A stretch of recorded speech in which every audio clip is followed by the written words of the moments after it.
Começa agora o Meia Pantufa. Bom dia, boa tarde, boa noite, boa madrugada, pessoal! Todo mundo com os fones de ouvido que tá começando o seu Meia Pantufa, toda segunda às 5 da tarde no seu player favorito. E esse é o episódio 21. Eu sou Luiz Leão e eu tô aqui com meu amigo Gustavo Azevedo. Oi, Gusta! E aí, galera? E com um convidado muito especial que ainda não irei apresentar, porque antes de apresentá-lo, eu tenho que avisar vocês todos que hoje a gente vai ter que olhar no armário pra ver se tem um palhaço escondido antes de dormir, vai ter que desligar a TV pra Samara não sair lá de dentro e talvez instalar umas câmeras de segurança no quarto, porque por algum motivo, pra algumas pessoas isso faz sentido, pra conferir se tem um fantasma puxando o pé à noite. Porque hoje a gente vai falar de cinema de horror, que, é claro, surgiu, sabe-se lá quando, né? Repleto de figuras icônicas como Nosferatu, Frankenstein, Drácula. Remonta a muito mais de 100 anos de história, com esses personagens que já estão no imaginário de todo mundo e que com certeza já provocaram arrepios em muitos de vocês. Hoje, o horror ainda tem monstros, ainda tem criaturas, mas é muito mais do que isso. Os grandes cineastas encontraram uma nova forma de assustar as pessoas, escavando os medos mais internos e inconscientes que habitam dentro de cada um de nós. Nossa, tá poético, hein? Essa pauta tá bem poética hoje. Alguns temas como depressão, solidão, fobias, até mesmo contradições sociais, problemas como racismo, como violência estrutural, têm sido exploradas no cinema, não só no drama, mas também no horror. Para ajudar a gente a falar desse novo cinema, esse recorte que a gente está fazendo aqui hoje é de cinema do século XXI, mas é sempre difícil fazer recorte, né? Hoje a gente tá com a presença do Thiago Natário do RDM Cast, República do Medo. Thiago, bom dia, boa tarde, boa noite para você, tudo jóia? Bom dia, boa tarde, boa noite, Luiz. Tudo bem? Grande prazer estar aqui para falar um pouco mais sobre cinema de horror, que nunca é demais, né? Tanto cinema quanto horror, nunca...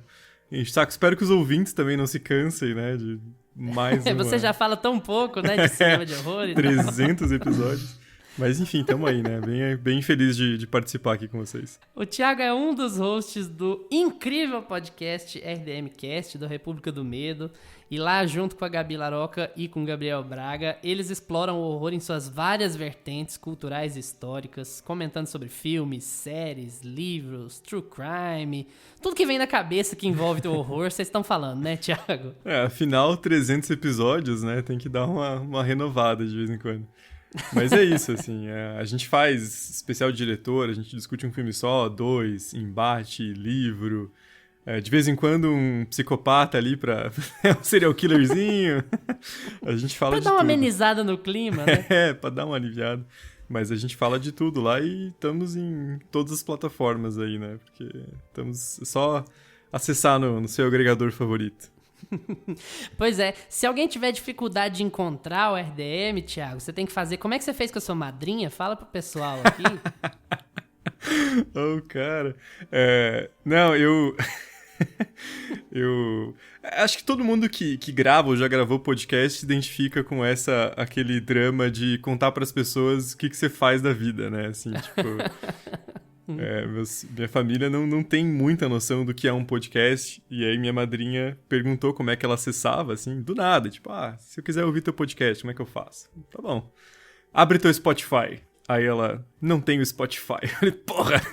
Já começou bem. Porra, aqui não tem Spotify. Mas aí eu abri Lembra do RSS Feed? Vai lá, assina. Nossa. Cara, isso é uma, assim, coisa de velho falar isso, mas antes do Spotify era bem pior falar pras pessoas baixarem podcast. Tinha que baixar um agregador, velho. Aí você... você tinha que entrar no site, né, no link do site. Aí lá embaixo tinha a opção de download ou ouvir na barrinha. E aí na barrinha parava e aí você não sabia onde estava mais. Era péssimo, era difícil. Não, e até hoje, cara, tem umas 3, 4 pessoas que ouvem o RDMcast pelo site. Assim? Tipo, a galera gosta de... É igual a fita cassete. É vintage, né? É vintage, Mas enfim. Mas e aí... Aí eu falei, baixa o Spotify aí, porque, né, já é o mais fácil de encontrar. Aí ela abriu a tela, daí eu pensei assim, posso usar a barra de pesquisa, né, RDMcast, mas vou pagar aqui um pouquinho, né, vou valorizar o próprio trabalho.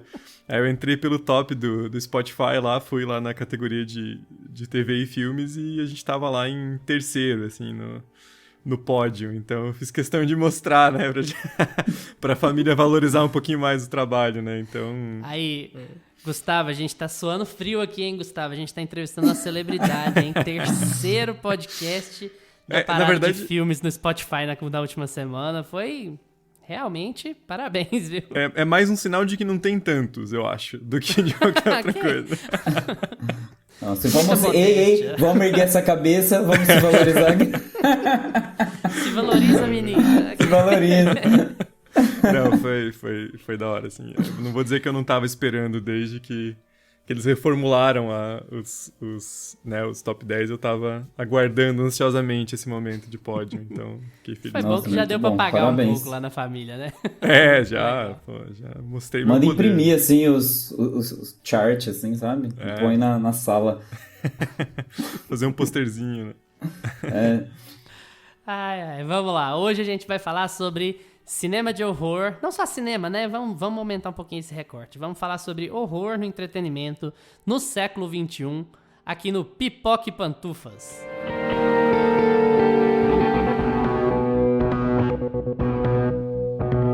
Pipoca e Pantufas.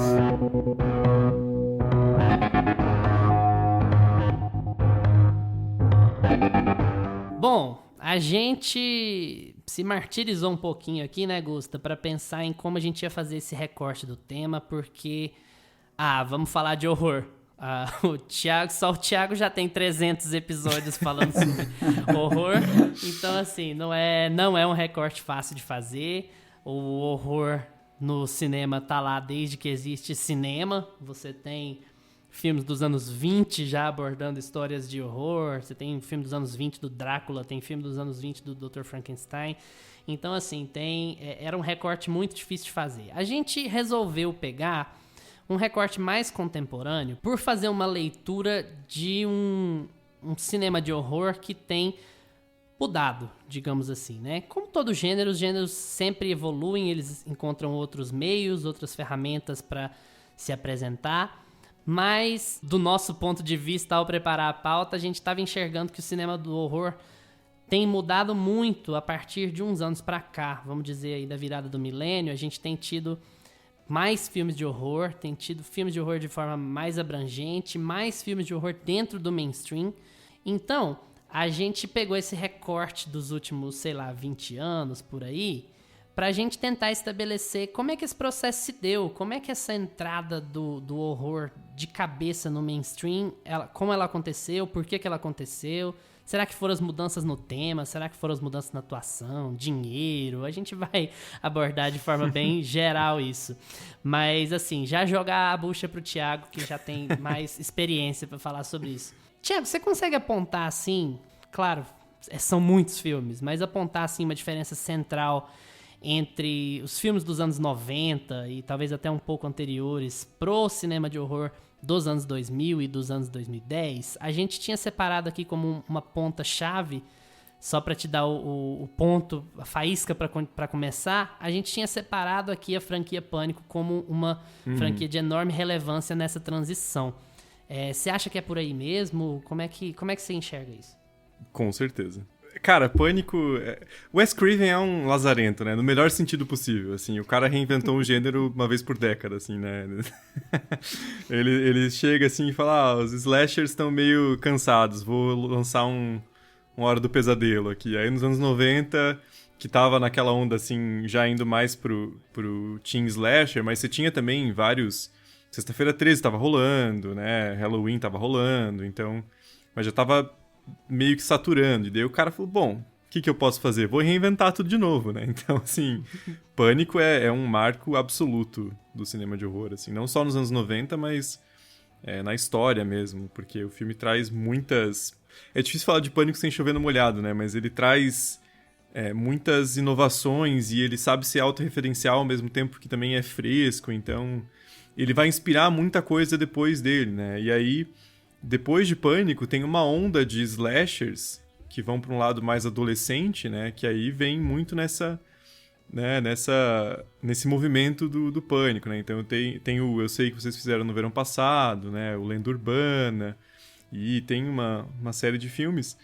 E aí os anos 2000 já é um pouco diferente, né? Tem vários remakes bem famosos, né? O próprio Halloween. E aí também tem o Jogos Mortais, que domina muito a pauta, né? E aí tem o Atividade Paranormal, que você até fez a brincadeira na abertura, né? Que também, assim, tem 50 mil filmes. Como que os caras conseguiram fazer 50 mil filmes com uma premissa? É uma coisa que tá assim, tá além da minha compreensão. Barato, sabe? Né? Era barato, dava dinheiro.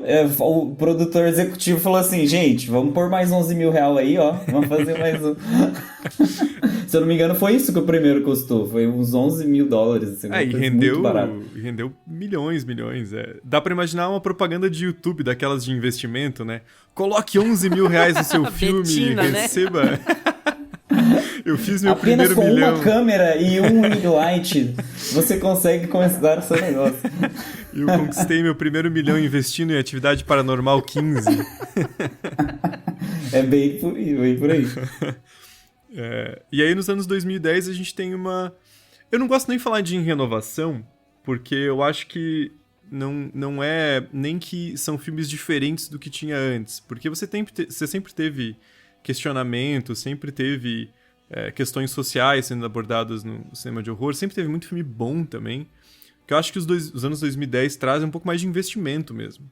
Né? O horror estava bem esquecido por parte da grande indústria, né? Nos anos 90, aí Pânico dá uma reanimada, mas depois cansa ali nos anos 2000 com muita franquia, né?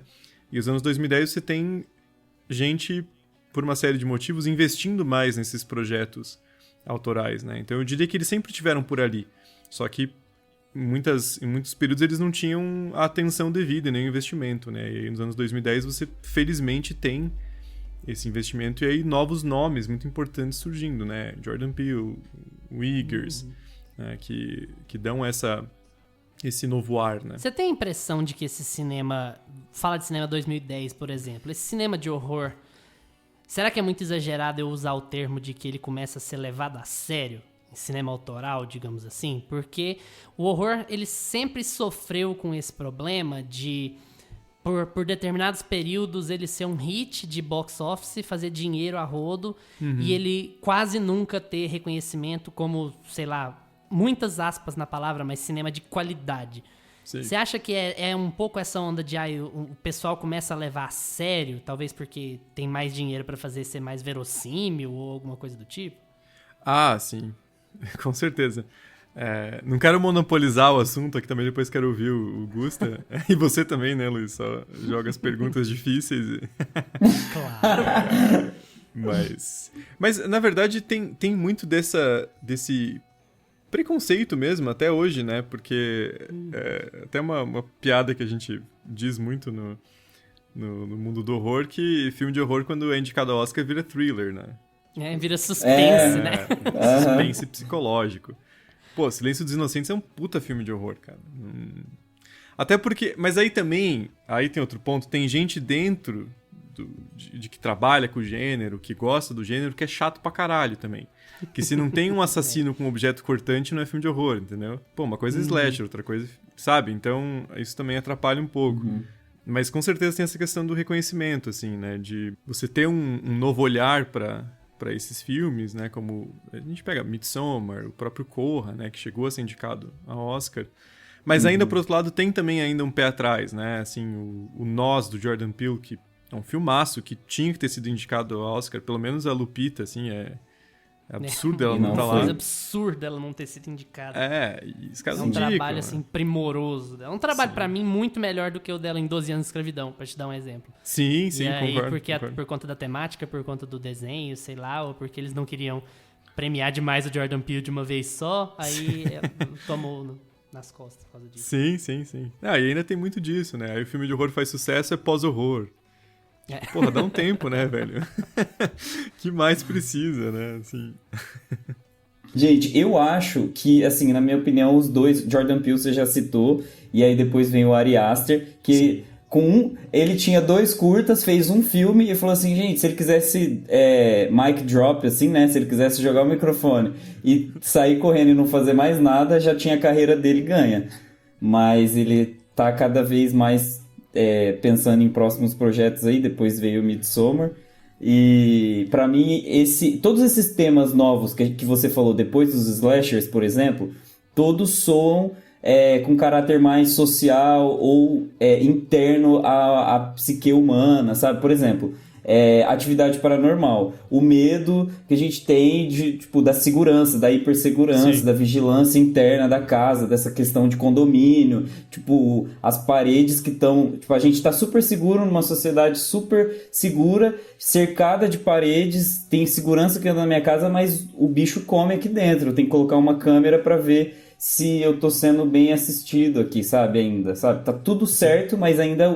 O demônio tá aqui comigo. Tem ainda esses problemas que eu acho que passaram de monstros mesmo e de slash. Os slashers, eles têm uma carinha de monstro, né? Porque por mais que seja um cara correndo com a faca, é sempre um cara, é um monstro. É um cara imortal correndo com a faca. É um it, assim, né? Ele é uma coisa. Você não dá a cara, você não humaniza aquele personagem. Então acho que esses novos filmes, eles foram... humanizando os nossos internalizando o próprio Corra, né? Você tinha citado um antes da Atividade Paranormal, que agora eu não lembro qual foi. O Jogos Mortais. Jogos Mortais, é outro também que é uma puta crítica social. Puta crítica social foda. Porque assim, os caras eles passam a fazer horror, que pra mim é aquilo... Eu não consigo entender os Jogos Mortais como um horror clássico, assim. Ele subverte o gênero de novo. Que ele passa a colocar um problema que é você precisa se responsabilizar pelos seus atos, sabe? Você não é mais o monstro correndo atrás de você. Não, você é o culpado por essa situação. Então você precisa se responsabilizar por isso, e o medo que você está sentindo e o horror que o público sente pelos neurônios espelhos ali, de ter osso quebrando e sangue vazando, é culpa nossa, é do espectador, é do cara que tá lá, não é do bicho que tá correndo. Então o horror vai pegando a gente pelo pé e puxando, assim, os problemas estão com você, lide com eles, a gente só tá escancarando isso na tela. Sim. Eu não gosto muito de slasher, mas Jogos Mortais é um filmaço. O primeiro é um filmaço, assim. O James Wan é um Midas, né? Vamos combinar. Como é que o cara consegue, sei lá... Aquaman, né, cara? E não dá continuidade nas coisas, é muito doido, né? Porque tá lá os Jogos Mortais, e ele vai, e o primeiro filme tem aquele... Parece que eles gastaram, sei lá, R$10 em uma bala soft pra fazer o filme. Pagaram os atores em Coca-Cola, porque o filme tem super cara de baixo orçamento, e ele tem um cenário só, e o filme é tenso o tempo inteiro, e o ritmo é bom, e ele é agitado e tal. E aí o cara sai da franquia e fica formulaico. Aí ele vai pra Invocação do Mal, que assim, que é um puta filme mainstream. Talvez eu acredite que na minha humilde opinião, Invocação do Mal 1, ele é o melhor filme de horror mainstream do século, assim, ele é... Cara, ele começa toda uma franquia e ele tem um ritmo muito bom. A gente vai entrar sobre jumpscare e tal. Eu não gosto de jumpscare. Acho que é um recurso barato quase sempre. Mas até isso, Invocação do Mal funciona no primeiro. E a história é coesa, coladinha e tal. Então, assim, são franquias que... Eu acho que as franquias ficam sendo subvalorizadas pelo desgaste, sabe? Sim. O filme deu certo, ele funcionou, então vamos fazer 43 filmes sobre isso aqui. Sim. E aí você vai até perdendo você vai esquecendo o quanto os primeiros eram bons, sabe? Não, cara, você tirou as palavras da minha boca. É exatamente isso. Porque daí tem gente que vem falar assim, mas Halloween é tudo igual. Porra, o Halloween de 78 é uma obra-prima, cara. O Halloween de 78 é assim... Se for fazer uma lista de melhores filmes da história do cinema, se tiver uns 25 lugares ali, você põe Halloween, cara. Não é assim... Desgastou depois, mas o filme é maravilhoso. Então... as franquias se desgastam naturalmente porque você cansa de ver o mesmo tema na tela pra sempre, né? Mas... e acho que talvez seja isso que dá essa diferença que a gente percebe tanto do cinema de horror dos anos 2010, né? A gente tem mais nomes de destaque que surgiram ali como nomes do horror, né? Pô, o Ari Aster é um cara que faz filme de horror.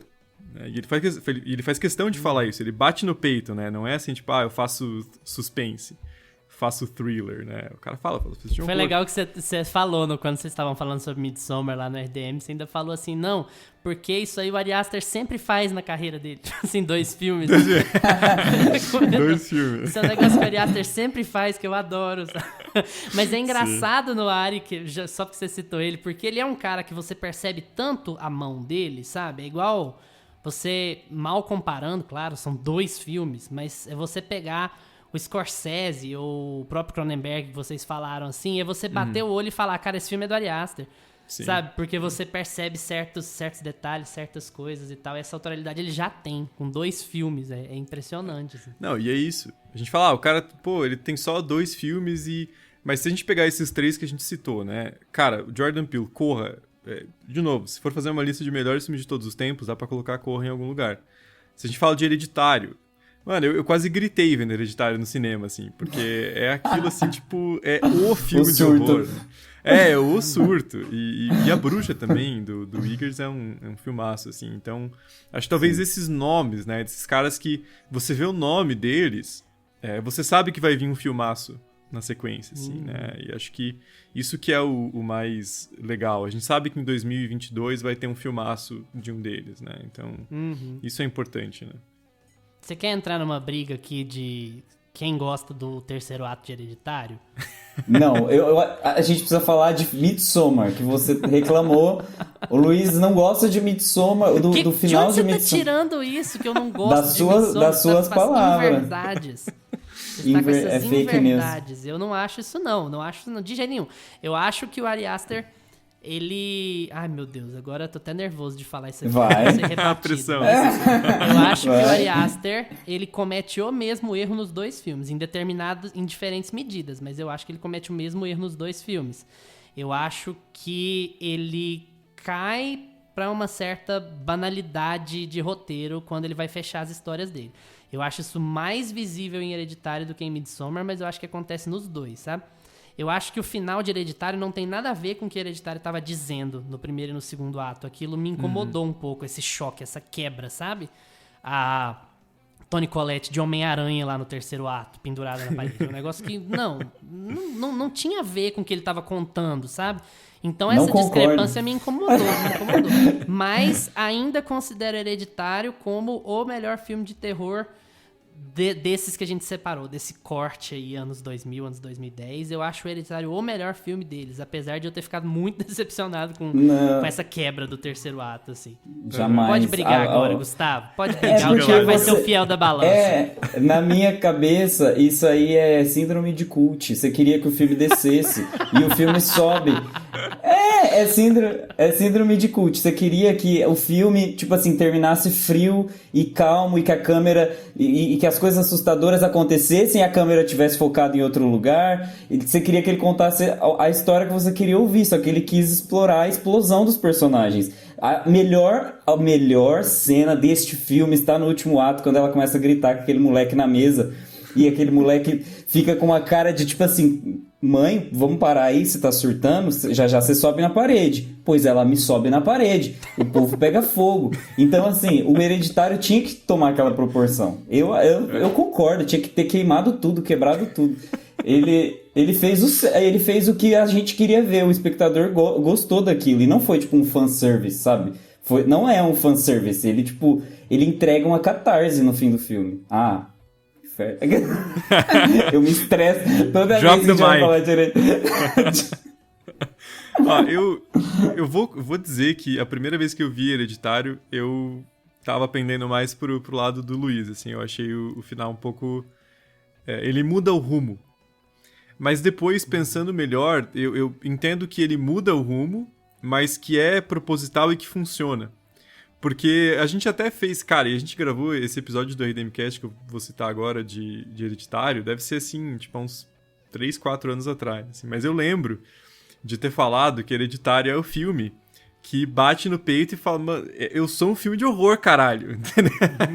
Não vem me chamar de pós-horror, de thriller, o cacete, é filme de horror, é gente pegando fogo, é mulher pendurada no teto, talvez ele tenha usado justamente pra abraçar isso, né? Pra falar assim, eu não quero que vocês virem pra mim quando o meu filme acabar e falem que o meu filme é um suspense ou que ele é um drama familiar, ele é um filme de terror.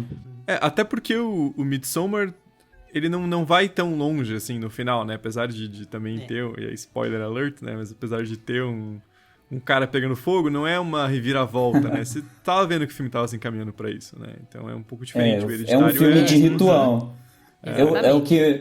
É o que o Luiz, ele sempre fala assim, o Hereditário, que eu já sei o discurso dele, já tá aqui decorado. Ele fala assim, o Hereditário tinha tudo pra ser um filmaço e ele acaba virando um filme de ritual, de exorcismo satânico e tal, essas coisas. Mas, assim, eu até concordo que nessa parte eles poderiam ter explorado outro caminho. Mas em Midsommar, você começa a assistir o filme, no primeiro ato você é informado. Você está assistindo um filme de ritual. Esteja atento às práticas satânicas que as pessoas da Suécia fazem na floresta. Então, no fim das contas, você já está sendo avisado do que vai acontecer, né? Para onde vai progredir. E eu acho, inclusive, até mais lenta a progressão do que em Hereditário. É mais suave, assim. Bem mais suave. Ele é um filme mais... Ele mantém um tom muito parecido na duração inteira, né? Apesar dele dar uma... Mas você tem umas mortes bem chocantes no meio ali, né? Tem aquele suicídio que é assim... É chocante. É o primeiro, eu gosto demais dos dois filmes. Eu gosto demais dos dois filmes. Eu fico incomodado porque, assim... Não é que eu queria que o filme acabasse frio, não. Até porque eu acho que o segundo ato de Hereditário, assim, é uma aula de cinema, cara. O que ele faz, porque ele faz horror e ele te assusta e ele te perturba e ele faz drama familiar, ele te põe na cabeça da Toni Collette, ele te põe na cabeça do filho dela, que eu não lembro, e o filme tá todo lá em cima, o tempo inteiro. E me incomoda um pouco a decisão que ele toma de manter o filme lá em cima, mas pra outro lado, mais no pulo, no jumpscare, no CGI. Isso me incomoda como decisão de roteiro, sabe? Mas eu adoro o filme. No Midsommar, o meu problema foi mais assim... Foi mais de alguns detalhes. Foi uma coisa do tipo... Você sabe o que me lembrou muito? O Thiago já deve ter visto, o Gustavo eu não sei. Sabe o The Wicked Man, do Nicolas Cage? Sim. Mas sabe aquela lástima? Assim, lástima. Me lembrou muito aquilo, sabe? Porque me incomodou, por exemplo, eu tava até discutindo com a minha esposa outro dia. Parece, quando o Ari faz a morte do Chiri lá do Good Place, ele faz a morte parecer ocasional, sabe? Não, foi acidental, o cara morreu desse jeito porque ele fez tal coisa. Então, assim, ele está enfrentando as consequências de um ato errado que ele cometeu, que é ter ido lá tirar foto do livro, né? E aí chega no último ato, o pessoal fala que não, eles já planejavam matar todo mundo desde o começo, sabe? Então, pra mim, eu acho que o filme poderia ter se aproveitado de uma coisa do tipo... não, nós precisávamos do sacrifício de 2 pessoas, mas o fulaninho mijou na nossa cultura e o outro quis romper com a gente aqui, e aí eles foram mortes acidentais que quase atrapalharam o nosso ritual, sabe? Se o filme tivesse tido essa sutileza, assim, eu acho que eu teria ficado, 100%, como a gente diz aqui, perfeita sem defeitos. Perfeita. Então, assim, me incomoda um pouco que ele Lindíssima. pisa no acelerador do tipo, não, todo mundo já ia morrer de qualquer jeito, não importa o que eles fizessem, todo mundo ia morrer, porque tudo era parte do sacrifício. Aí ele liga os pontos, né? Assim, sabe? Liga os pontos para que todos morram. Aí ele cria situações ocasionais para que isso aconteça. É esse o ponto, né? Você tem que lembrar que eles tinham ligação com o oculto e eles sabiam, né? Por que aquelas pessoas tinham um papel ali. Tem isso também, Midsommar. Sem falar que o único ali que mereceu morrer de verdade foi o namorado da Dani, porque você não rouba o TCC do outro, como a Gabi falou lá no DM. Você não rouba a ideia do doutorado de ninguém. É o pior crime. Mas você falou do... Eu até concordei porque eu não tinha ouvido o resto. Você falou do Wicked Man do Nicolas Cage, né? Mas o Midsommar, ele é bem inspirado no Wicked Man no Wicker Man, né? Sim. O Homem de Vime, de Palha, de 73, né? Do Christopher Lee. Que aí é bem essa pegada da Wicca. E ele tem esse... Você fica nessa ambiguidade, né? O que essas pessoas estão fazendo, onde que elas estão querendo chegar... Será que elas estão realmente querendo matar todo mundo que tá ali? Ou elas estão só querendo ter a cultura delas no canto delas, né? Então, acho que essas discussões são... Eu não acho o Midsommar um filme perfeito, longe disso, assim. Ele é um filme mais falho que Hereditário, assim, com certeza. Mas é essa possibilidade de gerar assunto, que é o que... Sabe, assim, tipo, esses filmes não são perfeitos, mas eles geram assunto, né? Eles geram discussão, eles geram debate, eles geram essa mobilização. O próprio Farol, né, do Eggers, que é um filme... É difícil de digerir, né? Um filme lento, enrolado, mas ele tem uns temas, assim, que você fica pensando nele, né? Ele é forte no sentido imagético e também de temática, assim, então... Não, e visualmente isso, né? lindo, né? Acho que foi um dos filmes mais bonitos que eu já assisti em preto e branco, assim, 100%. Eu não sei se vocês falaram sobre isso no RDM, mas assim, é um filme muito focado a falar de masculinidade, né? E Total. Sei lá, do papel de um homem e de o que um homem simboliza, e aí tá lá aquele farol e tal, que é o símbolo fálico mais discreto, menos discreto do mundo. Vou falar sobre masculinidade. Farol. Gente, ou obelisco. Um dos dois. Qual será mais sutil? Sim. Não, e tem até tem uma cena de tensão sexual entre os dois personagens, né?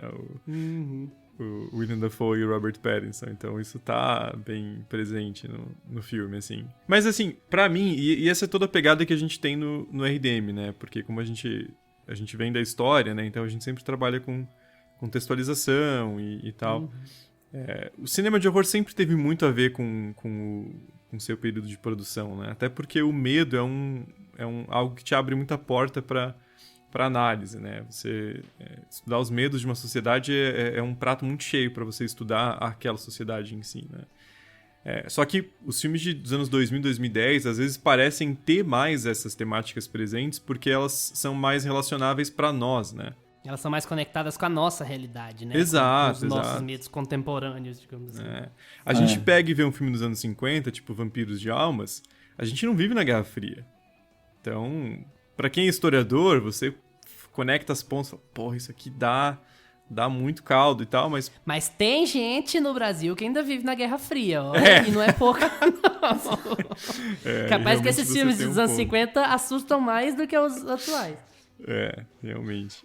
Mas aí você pega, o Gusta falou, né, do Atividade Paranormal. Cara, quem não viveu paranoia de segurança, por mais que você não sinta tanto, mas na família, e isso é uma coisa muito da nossa vivência, assim, né? Então, acho que é algo mais relacionável, mas a gente não pode esquecer... Por exemplo, agora que saiu o Candyman novo, né, da Daniela da Costa, tinha gente falando que ela trouxe a pauta social pra Candyman.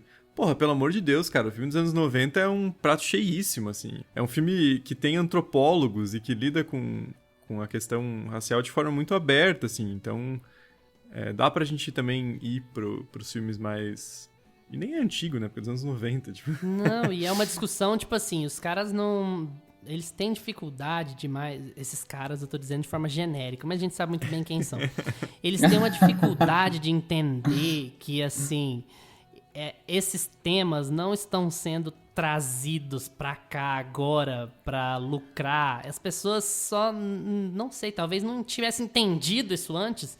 Sim. Gente que tem problema com Star Wars querer lacrar. Pelo amor de Deus, gente. Não, gente. Não. Paciência. Sabe, o pessoal tava batendo no Gaiman. O pessoal tava batendo no Gaiman, que autorizou tudo que eles estavam fazendo lá pro Sandman, tudo que eles estão fazendo pra produção do Sandman, não só autorizou, como incentivou, e os caras estavam batendo no Gaiman pra falar que o Gaiman tava querendo lacrar em cima da história dele, que ele escreveu, que o Gaiman não entendia quais eram os personagens que ele tinha escrito. Que ele criou. Sabe, é uma mistura de paranoia com o senso de autograndeza que é inacreditável. Mano, e a galera que é fã de Rage Against the Machine e ficou chocada, os caras são de esquerda?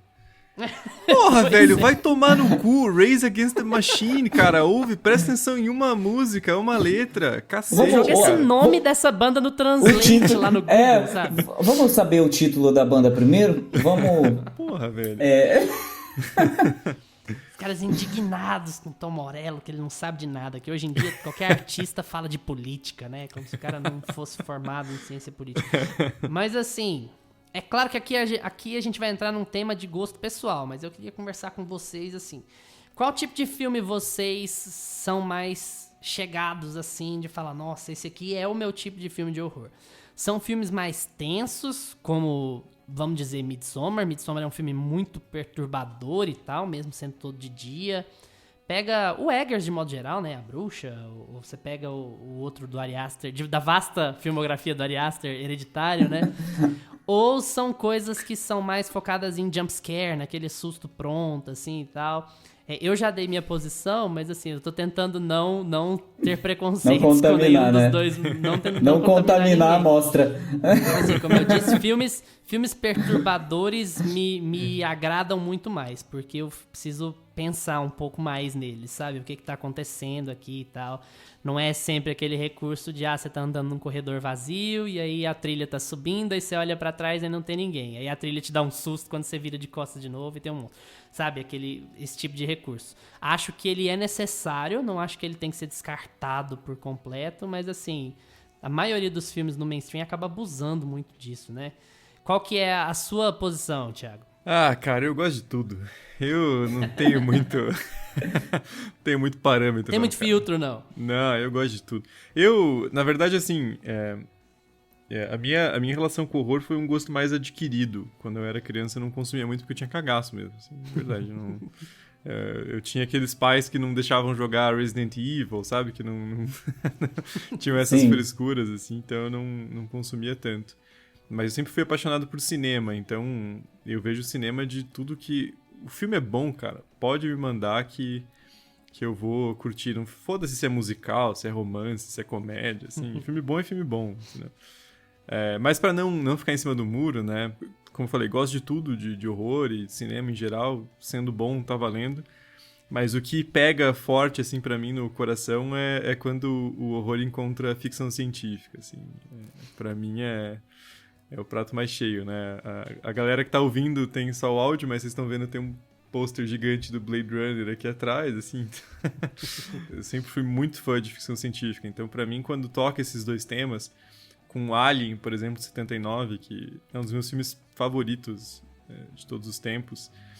O próprio Cronenberg, né, como a gente falou no último episódio, usa muito essa temática. O Enigma de Outro Mundo.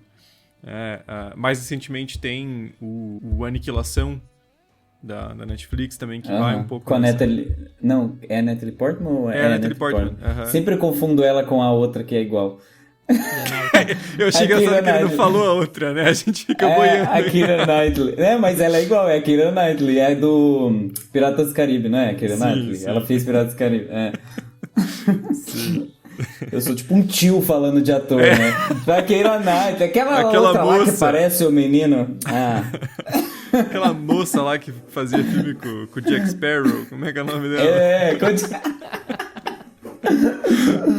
Exatamente. Mas, então, assim, esse é o meu soft spot ali, sabe? Me dá um horror sci-fi, pra mim assim, eu vou gostar de qualquer jeito. Mas eu gosto de tudo. Você gosta? É genial. Eu prefiro... Eu tô com você, Luiz, pra gente não sair brigado hoje.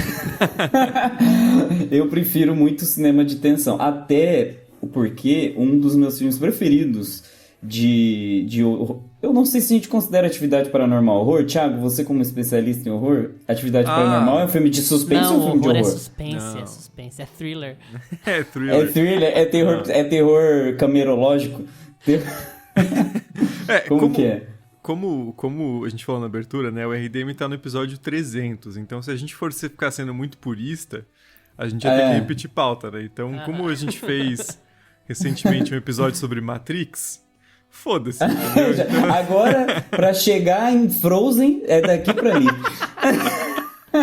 E é daqui pra ali mesmo, porque Frozen é inspirado numa história de horror. É a Bruxa de Gelo. O pior de tudo é que sua conexão faz sentido. Tá vendo, gente? Nada é por acaso. Eu tava aqui com a pauta aberta. E agora vamos falar de Frozen, tema surpresa. Mas Pra citar um outro podcast que eu amo de paixão, que é o Xadrez Verbal, que eles falam muito do Egito. A gente ama também. Nossa. Tipo, o Egito. Você quer colocar no bloco de África? Põe no bloco de África. Quer colocar no bloco de Oriente Médio? Põe no bloco de Oriente Médio. Então, é o grande Oriente Médio e assim tem o grande horror, que você põe suspense, põe um pouco de sci-fi. Foda-se, entendeu? Vai pondo. Então, por muito tempo, o Atividade Paranormal foi um dos meus filmes preferidos da vida. E a Atividade Paranormal, ele é pura tensão, né? Ele é uma câmera parada, contagem de minutos, e você fica esperando alguma coisa acontecer. Só que olha o pulo do gato, ele também tem muito jumpscare, né? Ele é um pouco... Eu acho que ele dosou muito bem as coisas. Porque ele foi um filme... Eu lembro que o Atividade Paranormal, ele se autodivulgou pelas pessoas assistindo o filme e se assustando. Então você ia pro cinema querendo ter os jumpscares. Só que quando você chegava lá, o filme era basicamente tensão. Ele tem poucos jumpscares. Então, e é uma coisa muito 2000, né? O Bruxa de Blair, no final dos 90 ali, e o Atividade Paranormal, de fazer esse... Na verdade, a divulgação fake, né? A divulgação falsamente de público, que acaba virando de público, uma retroalimentação, né? Bruxa de Blair, o povo falou que era verdade, aquela confusão toda lá. E eu gosto, às vezes, até, tipo assim, tem alguns filmes que tem uma tensão muito elevada que parecem filmes de terror. Por exemplo, os filmes do Yorgos, né? Que eu sou muito fã, do Lagosta. Nossa, amo de paixão.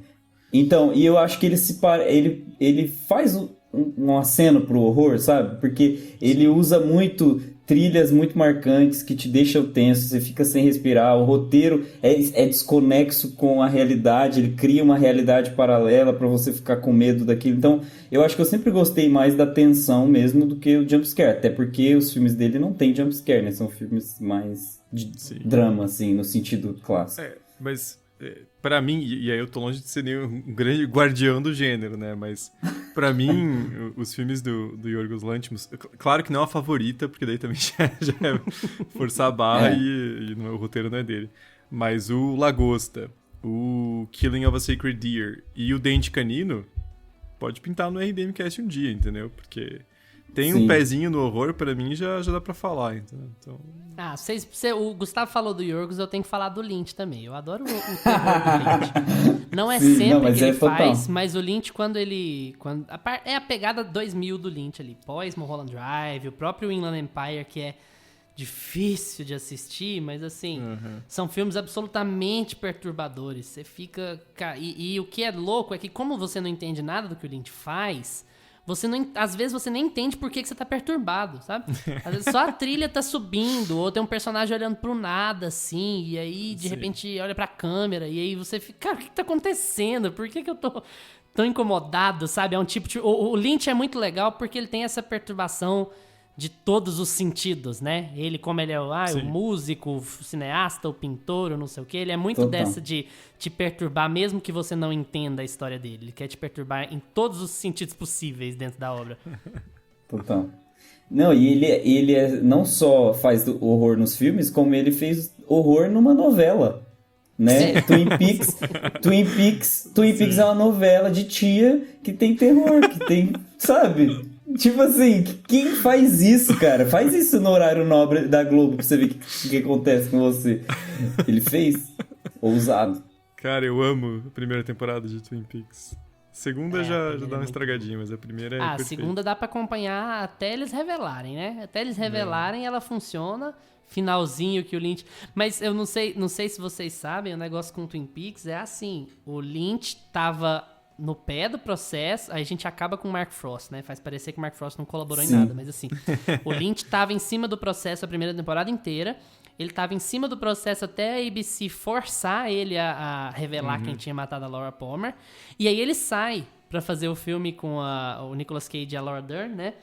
E ele sai, ele abandona a temporada, assim, ele fica vendo ela só de longe, e a temporada desanda porque vai entrando outros diretores, né, mais experimentais. Os diretores não é muito problema, né? Os diretores, assim, TV sempre variou muito. Sempre varia, Mas assim, mais porque ele saiu do showrunner, de ser showrunner, né? E aí ele abandona o processo e vai chegando no final da temporada, ele volta. E aí você pega os últimos 2, 3 episódios da segunda temporada e você fala, olha, era isso aqui que tava faltando. Então, assim, é a mão dele. Tanto que ele joga o cliffhanger e depois faz o prequel, né? Que é o Firewalk With Me. E 20 e tantos anos depois, volta pra terceira temporada, aí já é full Lynch. Aí ele já desiste da novela e já, ó, vou enlouquecer vocês. Cara, eu imagino que o Luiz goste, mas não sei, Augusto, mas eu não sou muito fã da terceira temporada, não, cara. Pra mim não me adoro. desceu, assim. Eu adoro a terceira temporada. Eu tenho uma relação meio de amor e ódio com o Lynch, assim. Tem coisa dele que não me vai, tem coisa dele que eu amo. E a terceira temporada foi muito Lynch sem filtro, assim, né? Não tinha ninguém muito pra dar uma controlada. Muito Lynch sem filtro, é impressionante. Você sabe o que é mais legal, Thiago? Que é muito legal de falar sobre Twin Peaks. Eu adorei que o tema do podcast foi pra esse ponto. O que é mais legal de falar sobre Twin Peaks terceira temporada, você abre o IMDb e você vai ver as críticas dos usuários no IMDb. Ou é 1 estrela ou são 10. 10. E aí você vai ler os argumentos e você concorda com todos. Essa que é a questão.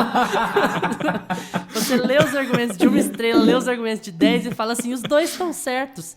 De alguma maneira é uma obra de arte de um gênio dos sentidos que tá fazendo o seu Canto do Cisne e ao mesmo tempo é uma obra pretensiosa para aluno de escola de arte, lenta e que não faz o menor sentido, que quer te irritar. Ela é as duas coisas ao mesmo tempo. É a TV de Schrödinger, né, cara? Exatamente. É ruim e bom ao mesmo tempo, assim, depende do ângulo que você... eu acho que eu tava meio de saco cheio, não rolou, mas de repente se eu rever... O Gustavo e eu acompanhamos a temporada enquanto ela foi saindo. Semanalmente a gente assistia a gente comentava junto e não entendia junto e tá tudo bem, e é sobre isso. Eu vi de uma vez, acho que foi isso, porque daí enche o saco, né? Se for tentar engatar 2 episódios. Você viu? Você foi fazer binge watching? Não. Não, mas eu não vi assim, tipo, 3 num dia, né? Eu tava vendo 1 por dia. Eu tenho amor, mas ainda assim... eu tenho amor próprio. Acho que 1 por semana tava massa, né? Eu acho que a intenção dele era frustrar todo mundo e ele conseguiu. Ele conseguiu frustrar todo mundo, porque quem gostava da Twin Peaks novela vai penar com a terceira temporada. É Lynch sem filtro mesmo. Sabe o que eles deixam o Lynch fazer no cinema em 2 horas, 2 horas e meia? Então, dá 18 pra ele, pra ver o que ele vai fazer. É isso que acontece em Twin Peaks.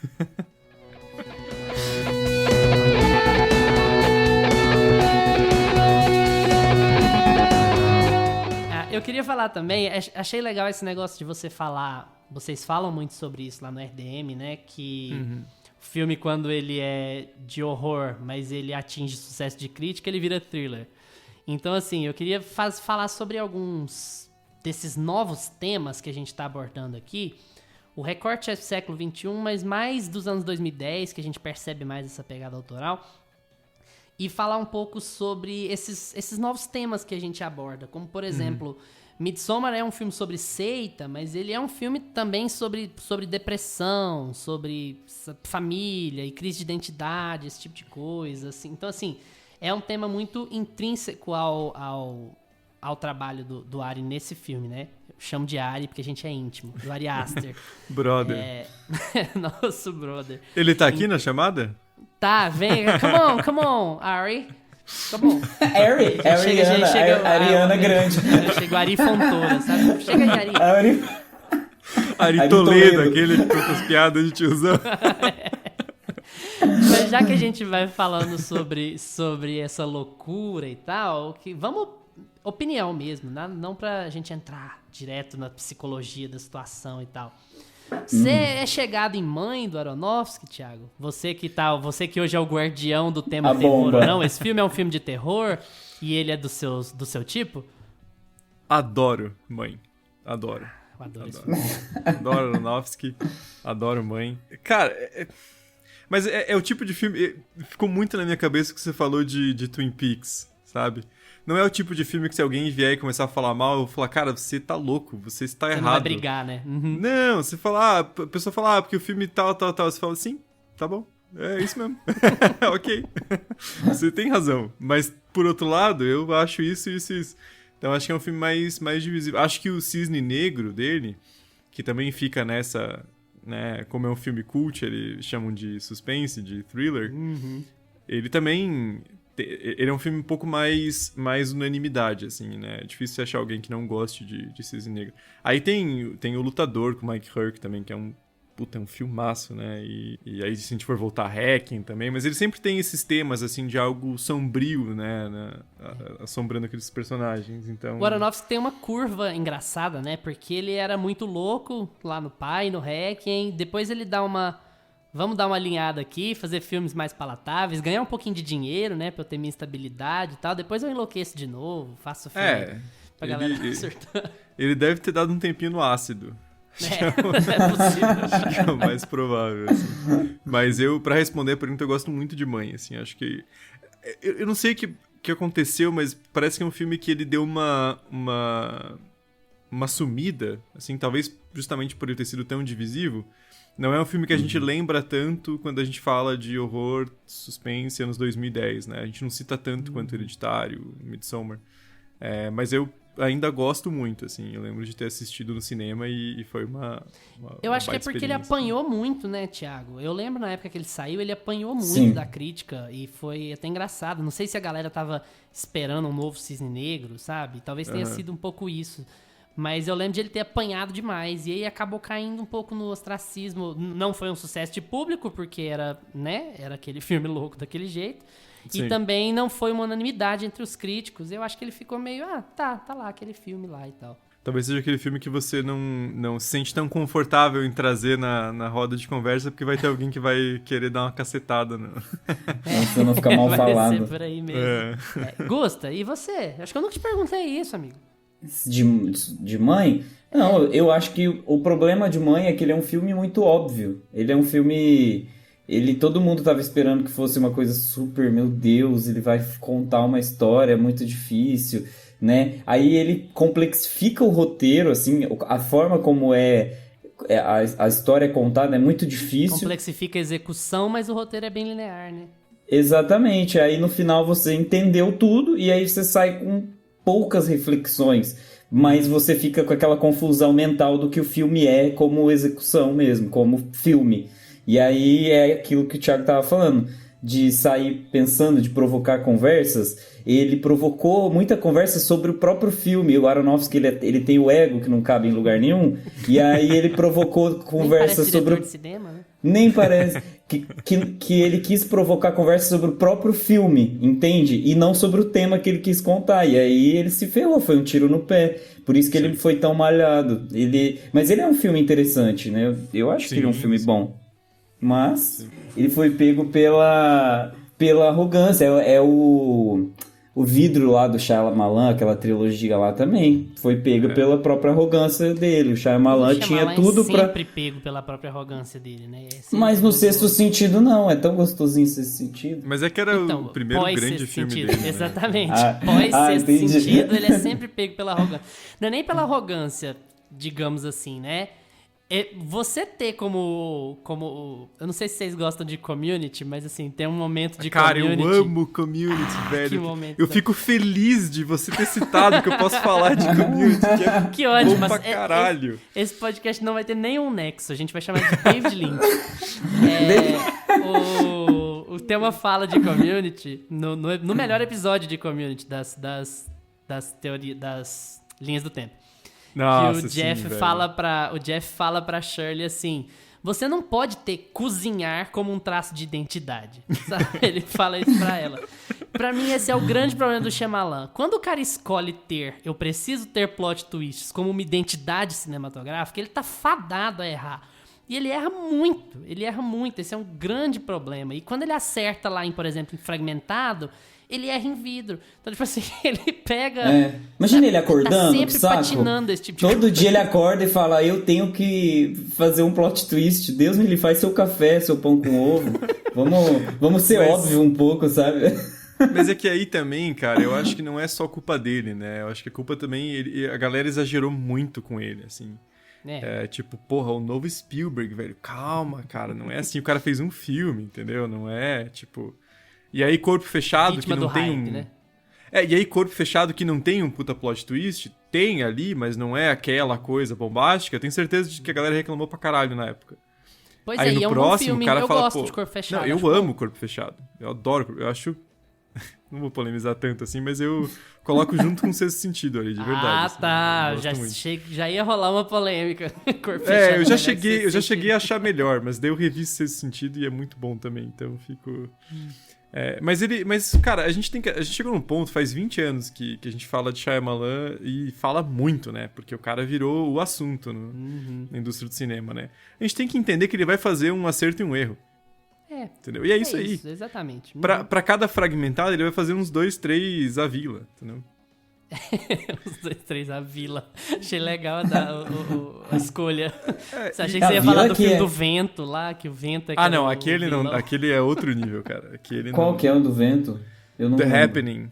Como é que é em português? Esqueci. Ah, eu também não lembro o nome dele em português. Aquele Mas é lá aquele com do a... Mark Wahlberg.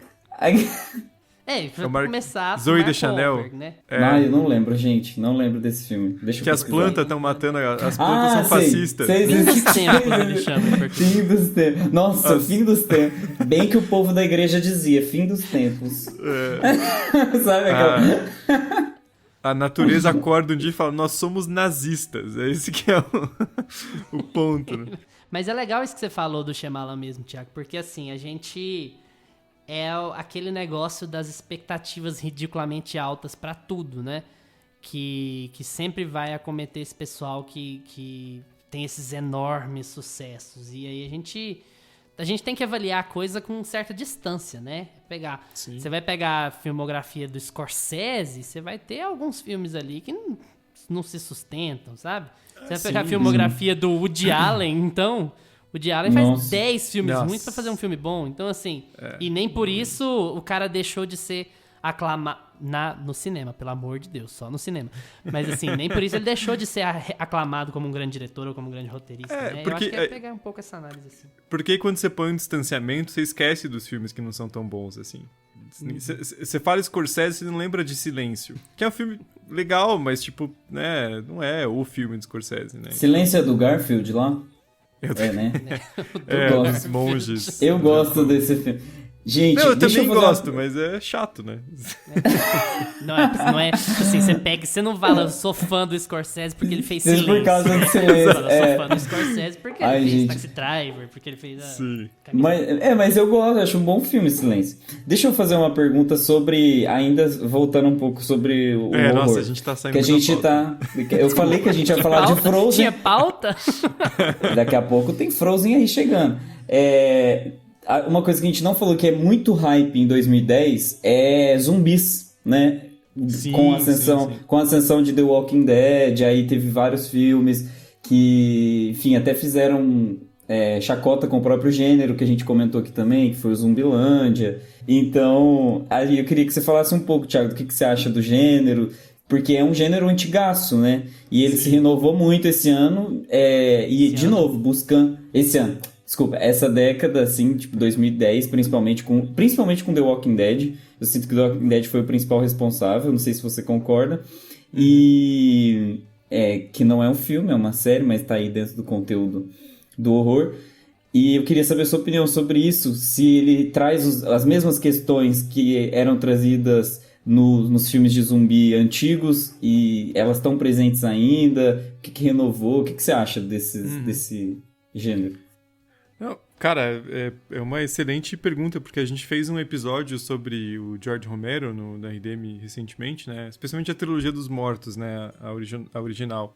E, cara, assim, eu já fui fanboy de The Walking Dead. Não de defender quando a série era ruim, o que acontecia com muita frequência. Sim. Mas eu cheguei a gostar tanto, em um ponto, que eu fui ler as HQs. E eu li tudo que tinha saído até então, assim, eu fiquei muito viciado. E, pô, na época eu devia ter uns 15, 16 anos, né, quando começou a sair a primeira temporada. Que aliás faz tempo pra caralho, né, cara, The Walking Dead, a gente fala como se fosse ontem. Tá na 11ª temporada do Walking Dead. Nossa. Por incrível que pareça, ainda tem gente que assiste.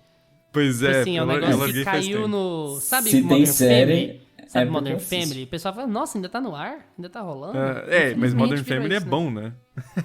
Não até o final. Eu gosto. Eu assisti recentemente, eu gosto. Gente, eu desviei completamente o foco de novo. Desculpa. Mas a comparação é válida. Mas o The Walking Dead é aquela coisa assim que eu larguei, tipo, e eu fui longe, eu larguei assim na 7ª temporada. Eu vi muito mais que eu deveria. Mas aí, falando sobre Romero, eu percebi como todas as coisas que eu amava em The Walking Dead quando eu li na adolescência, assim, Romero faz muito melhor nos anos 60, 70, entendeu?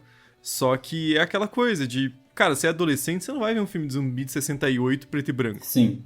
E nem tem que ver, porque você tem 16 anos, cara, não é o tipo de obra que... Tudo bem, tem gente que pode dizer que assistia, gostava, enfim. Não tô querendo cagar regra também, mas mas a gente não pode pegar dentro da lógica da bolha, né? Meu pai é o Martin Scorsese, a minha mãe é a Viola Davis e eu assisto filmes dos anos 40 desde que eu tinha 6 anos. Não é assim que funciona. Você vai assistir o que tá mais acessível a você e o que é mais condizente com o tipo de coisa que você normalmente consome, né? Vai ser Exatamente. Contemporâneo. E o Romero, a gente até falou isso no episódio, e assim, pra mim, o Romero, a influência dele é maior do que os filmes dele chegaram a atingir por si só. Tem um efeito cascata ali, um efeito de dispersão, que os filmes dele vão influenciar muita coisa depois, né? Pô, o Romero tava fazendo filme nos anos 2000, só que não tinha a mesma atenção do que... Meu, assim, o Despertar dos Mortos, do Romero, né, de 78, é um filme muito superior. Mas o remake do Zack Snyder, eu tenho certeza que foi mais assistido. Porque é um filme mais mainstream, entendeu?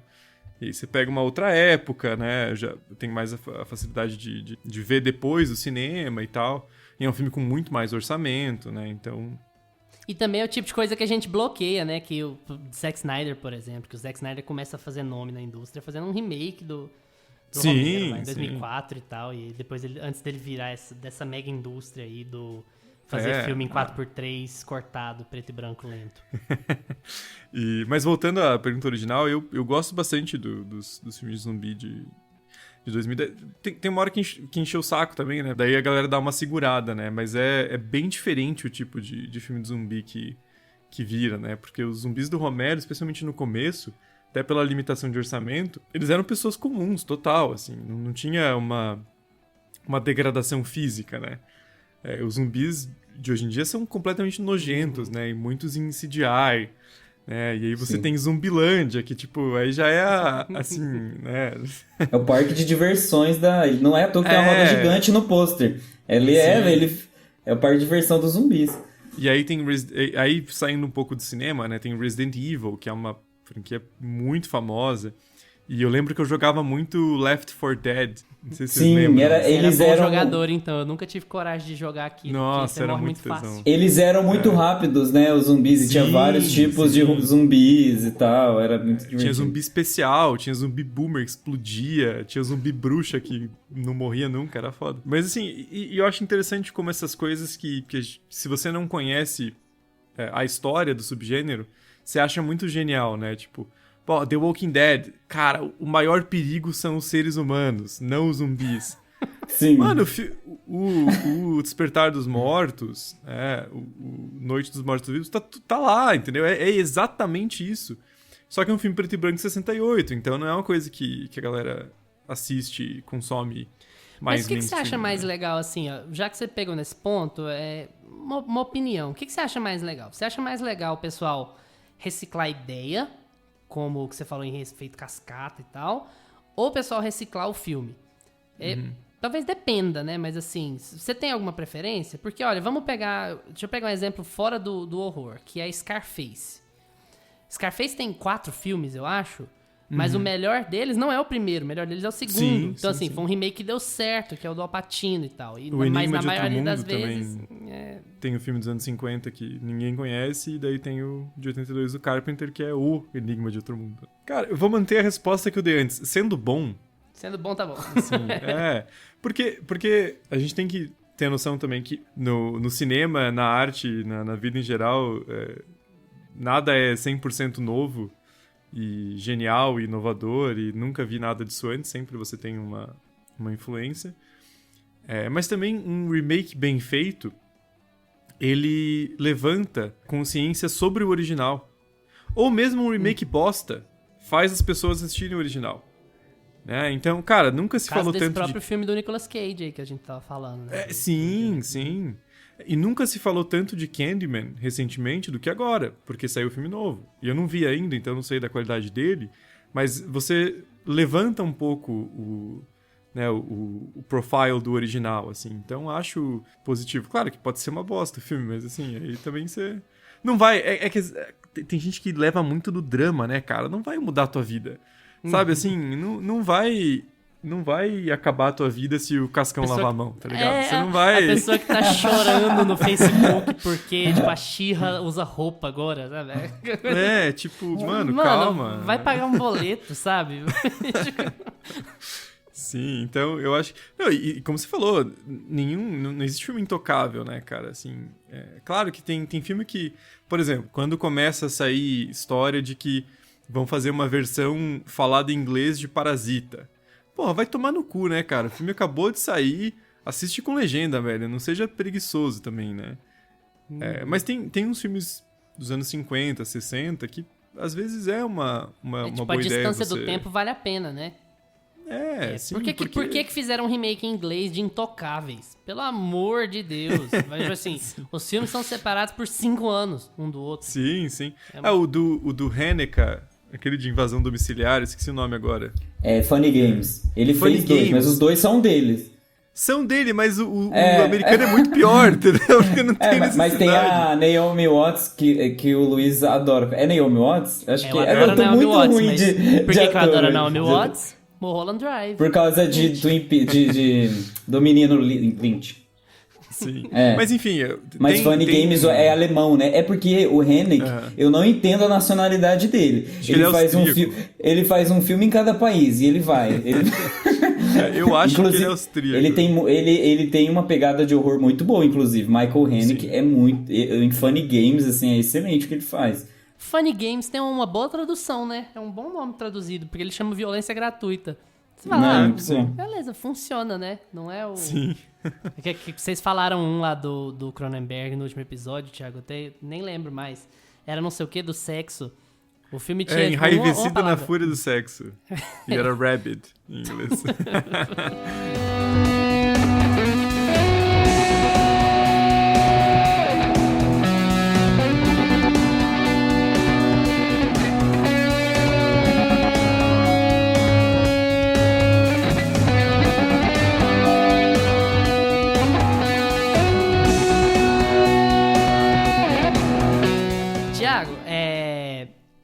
E The Purge, Uma Noite de Crime. Você acha que o filme é bom? Você gosta dele? Pra mim é um desperdício que me deixa até triste. Falar assim, como que vocês desperdiçaram uma ideia dessas? Eu acho a ideia maravilhosa, mas o filme não funciona, né? Aliás, não sei se você concorda ou não. Não, eu concordo, não gosto também, acho. Já o primeiro, porque ela fala, se perdeu, mas não se perdeu não nunca se achou. Nunca chegou a se encontrar. O que você acha que deu errado?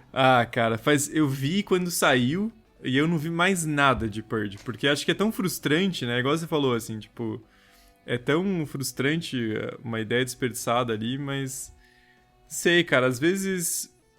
É porque às vezes você tem alguns roteiristas que são muito bons no argumento. Tipo, o cara sabe criar a base da história muito bem, mas não sabe desenvolver.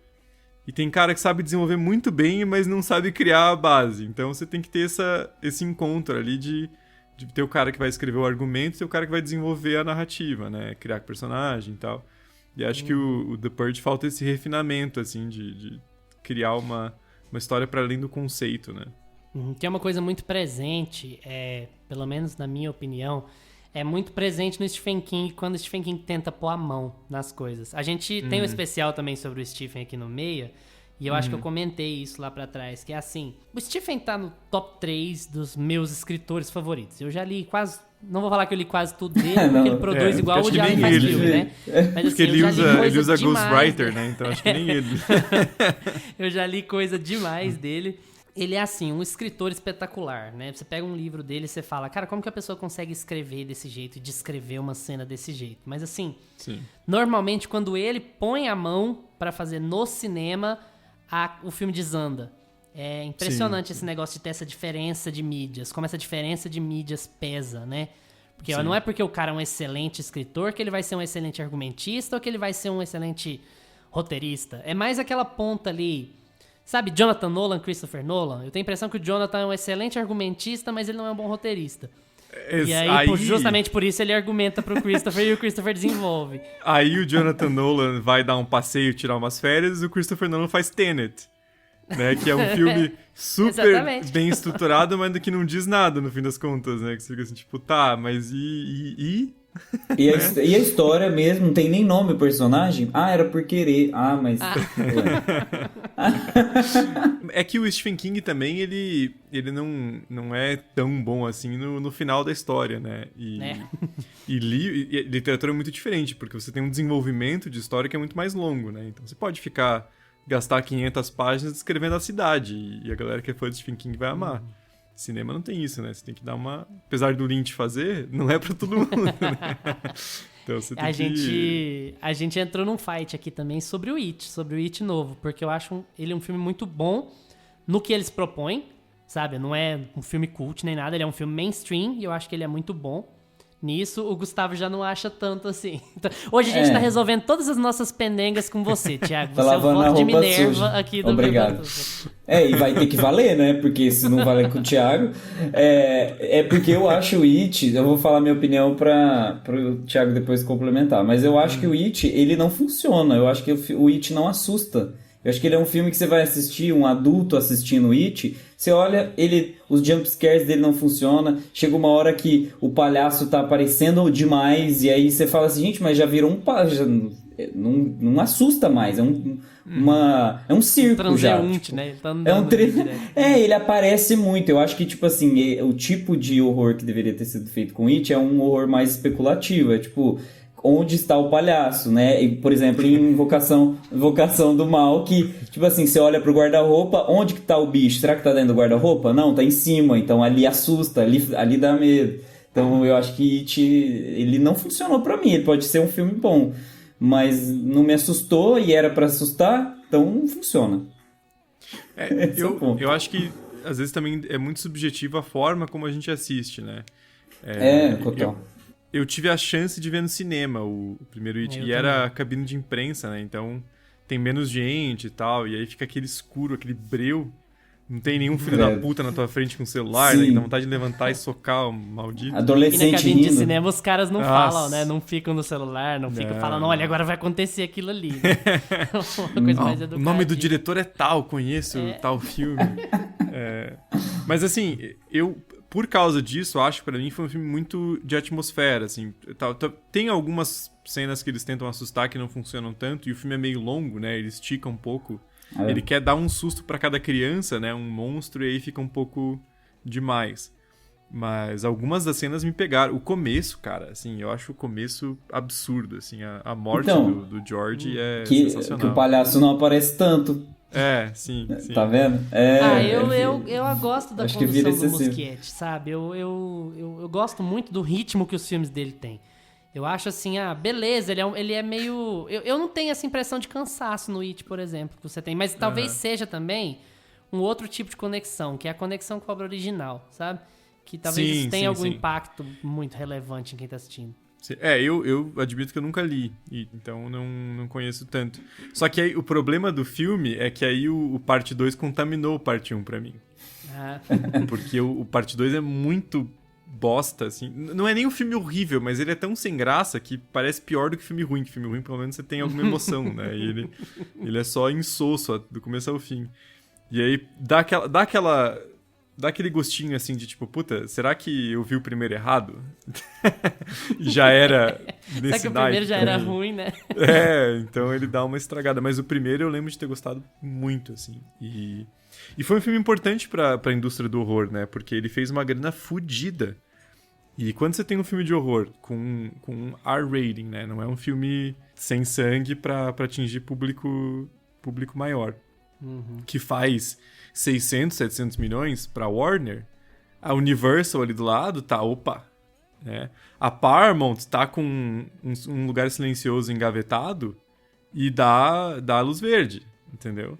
Então acho que esse efeito é muito importante também, né? Porque daí a gente tem... Porque a gente consegue ter mais diversidade no horror, né? Você não tem só gente fazendo filme com dezão e uma coxinha, né? Você tem um estúdio falando, não, cara, toma o dinheiro aqui e faz, porque é um filme que vai ser bom, pode ter até chance de premiação, né? Por mais que o Oscar odeie filme de gênero. Qualquer um, né? Qualquer um. Mas tem essa chance, tem chance de fazer grana também. Então isso ajuda a ter mais histórias contadas, né? É o Oscar que premia Crash no limite e não premia Corra. Sabe? Nem me fale isso, esse é o Oscar. Mas enfim, né, deixa eu te perguntar uma outra coisa, já que você falou sobre isso também, desse efeito cascata, digamos assim, né? Você acha que pra consolidação do gênero no mainstream nos anos 2000, nos anos 2010, você acha que a paródia teve uma força muito grande nisso? Porque eu posso falar por mim e por algumas outras pessoas com quem eu converso, com quem eu conheço, que muito da inserção do horror é exatamente onde você sabe que eu tô indo. São os irmãos Wayans e é Todo Mundo em Pânico. Sabe, Todo Mundo em Pânico é a inserção de muita gente no horror nos anos 2000, gostando ou não, prestando ou não, a franquia caindo ou não. Eu tenho muito essa leitura com as pessoas da nossa idade, com as pessoas do nosso círculo, e assim, é uma coisa que você vê em comentário, pessoal que entra em contato com a RDM, que fala com vocês sobre isso, vocês mesmos e tal, isso tem essa relevância que parece ter? Cara, é difícil saber se isso é uma coisa mais Brasil, porque eu tenho a impressão que os filmes dos Wayans, igual o Adam Sandler, eles fazem mais sucesso no Brasil do que nos Estados Unidos. Sabe? Tudo bem, o Adam Sandler tá com o contratinho dele com a Netflix muito bem garantido e tal, mas porra, cara, não vejo tanta gente falando de As Branquelas, por exemplo, nos Estados Unidos, como a gente fala aqui. Eu já vi esse filme 50 vezes, sem brincadeira, assim. Tipo, era aquela coisa assim, minha tia tinha o DVD, não tinha nada melhor pra fazer, a gente assistia. Mas eu acho que sim, cara, tem uma importância, porque eu vi Todo Mundo em Pânico muito antes de ver Pânico. E é aquela coisa da referência, né? Por mais que você não conheça o que aquela obra tá parodiando, você já tem aquela referência meio que colocada ali na tua mente quando você for ver o original, você já vai ter uma noção, né? Então, a gente falou de filme de zumbi, né? O Shaun of the Dead, né? O Todo Mundo Quase Morto, ele faz uma paródia de filme de zumbi que é muito interessante, que tem vários temas de zumbis que estão ali já, né? O próprio Zumbilândia, que eu tenho certeza que muita gente viu antes de ver filme de zumbi, então acho que tem a mesma importância parecida com o que eu falei do remake, né? De trazer essa consciência maior sobre o original, né? Então, assim, pode fazer vontade, né? Acho que tudo isso ajuda, né? Eu, por exemplo, eu vi Todo Mundo em Pânico 3 antes de ver O Chamado, eu vi Todo Mundo em Pânico 3 antes de ver Brokeback Mountain, e nem era uma paródia de horror nem nada, mas assim, esse tipo de pescar as referências atiça a curiosidade para as outras coisas, né? Fala, mas o que eles estão parodiando? O que isso aqui significa? E às vezes faz correr atrás, né? Eu quero só trazer mais uma. Vocês também são testemunhas de Homem Invisível? Eu sou muito testemunha do Homem Invisível, da Elisabeth Moss. Eu achei esse filme um espetáculo. Eu acho o filme melhor que o livro. Isso é uma coisa raríssima de eu falar. Até porque o livro não é nem creditado no filme, né? Ele é uma referência não creditada. Usa o mesmo nome, mas não tem nada a ver com a história central do H.G. Wells. Mas assim, a pegada que eles dão e como o filme funciona, como o filme anda, e a própria Elisabeth Moss, que eu sou muito fã dela. Ela é uma outra que põe a mão nas coisas e as coisas dão certo. Tudo fica bom, tudo que ela faz fica bom. Então, assim, o único grande defeito dela é ser parte da cientologia, né? Que é meio foda. É assim. sério? Eu não sabia disso. Aqueles, asterisco. Mais um asterisco. Que Ela é cientóloga, é meio... Quando eu descobri isso, eu fiquei tipo, mano, você fez o conto da Aya, velho. Qual que é o teu problema? Assim? Pelo amor de Deus. Porra, daqui a pouco velho. Ela tá fazendo filme subindo em avião, fazendo efeito prático no lugar do dublê. O outro lá vai pular de uma moto de paraquedas, você viu? De paraquedas. Eles são imortais, né, cara? Essa é a questão. Esse é o problema. Tudo que você fizer, faça bem feito, né? Mas enfim, tirando essa tristeza, vocês também são testemunhas de Homem Invisível? Demais, cara, demais. Eu gostei muito do filme quando eu vi.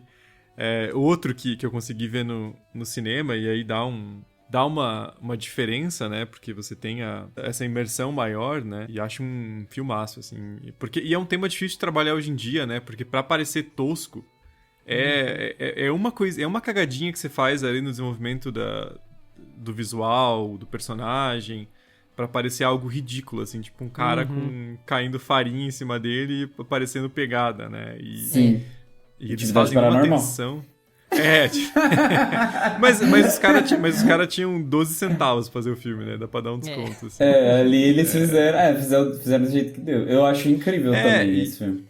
E você vê o making off, cara, é efeito prático boa parte, assim, né? Isso é sempre uma maravilha, né? Nossa, vamos dá muita verdade pro filme. Cara, quando a gente vê efeito prático nas coisas, você vê efeito prático nas coisas, especialmente em cinema contemporâneo, você vê que é efeito prático, até aquece o coração, assim. Fala, não, cara, não precisa possidiar em tudo. Tem coisa que vai ficar mais bonita, mais funcional se você fizer em efeito prático, sabe? Efeito prático não envelhece tanto, né? Se fosse pra ver Aerolito, né, eu viria Chapolin. Se fosse pra ver CGI, eu prefiro assistir o CGI do Chapolin do que o do Zack Snyder. Mas não só que não envelhece tanto, é a Liga da Justiça, o primeiro. Cara, que preguiça enorme de assistir aquele filme. O filme cansa os seus olhos quando você tá assistindo ele. Que efeito prático tem peso, né? Tem textura. É real, então, você pode pegar, né? Mas o Homem Invisível... E aí, aquela coisa que a gente falou da galera financiar esses projetos, né? O diretor, eu fui abrir aqui porque eu não lembrava, não era um nome que tinha me chamado tanta atenção, mas o Leigh Whannell tem um filme dele muito legal de 2015, que é o Upgrade. Que é feito também, assim... você vê que é um filme barato, mas é uma premissa muito boa e muito bem executado, com efeito prático. Então, os estúdios pensando assim, a gente precisa do nosso filme de horror. Às vezes dá aquelas cagadas, tipo a Múmia do Tom Cruise. Dá, sim. Nossa, eu tinha esquecido que tinha esse filme. Mas sempre tem alguém pra lembrar, né? Que ele existe. Puta que pariu. E o Homem Invisível tem certa relação, porque tá dentro da Dark Universal, né? Só que eles deram... Eles estão evitando falar disso, né? Exato. É que eles falaram, tipo assim, não, agora vai sair a Múmia, que é o Dark Universal, e agora vai revolucionar. Aí eles falaram, vamos parar de falar disso? Porque deu errado com a Múmia. Mas enfim, voltando ao ponto, né? É um filme muito bom, porque ele te pega no suspense, e a Elizabeth Moss, ela é uma baita atriz, né? E eu sou muito fã de Mad Men, então, assim... Somos três. Tá falando todas as séries que a gente gosta. A gente tá tipo assim... Mad Men é foda demais, gente, a gente tinha que ter ficado amigo há mais tempo. Community, Modern Family, Mad Men... Você é fã de Sopranos? Se você falar que você é fã de Sopranos, a gente fecha aqui o contrato. Cara, Sopranos eu tô devendo ainda. Então depois a gente vê isso aí, hein? Depois do contrato. Vamos arrumar isso daí. Depois a gente convence. Eu te Mas dou um mês. Agora dá, com o HBO Max dá. Dá. Mas assim, voltando, e Elizabeth Moss em Mad Men é sensacional, assim. Ela é uma baita atriz e ela segura muito o filme, mas a direção também é muito boa, a produção é muito boa. E é aquela coisa, cara, você dá dinheiro pra alguém que sabe o que tá fazendo, não tem erro, velho. Não tem erro. Exatamente. Pode ser um fracasso comercial? Pode, né? Às vezes você tem um Farol, assim, que tipo, quem que vai assistir o Farol no cinema? Mas, cara, sai coisa boa, assim, entendeu? Sempre tem projetos bons pra serem produzidos, né? É uma questão de ter financiamento, né? Então, eu gosto muito do Homem Invisível. E vai bem também o amigo do Mike Flanagan lá, que tá no Bly e no Rio. Eu demorei a reconhecer ele, porque ele tá sem o sotaque, né? Sim, ele é sim. o marido da Elizabeth Moss. Acho que ele vai até bem também, um papel... Você fica... Te bota na dúvida, né? De vez em quando ele te bota na dúvida. Tipo, será que ele tá mentindo mesmo? Será que ele tá... Sabe? É esse o objetivo do filme, inclusive. E aparece pouco ele visível, né? Então isso ajuda muito na hora que tem a tensão de onde que ele tá, quem é esse cara, o poder que ele tem sobre ela, mesmo quando ele não tá aparecendo em tela em si, né? Então, assim... Cara, é um filme muito bom, assim. Nossa, eu tô saindo desse episódio querendo rever um monte de coisa, que eu vou, tipo, fazer uma lista aqui, assim, filmes para rever, né? Vai ficar listado lá no podcast, vai anotar, nossa, falamos desse, sim, vai ser legal. Sim.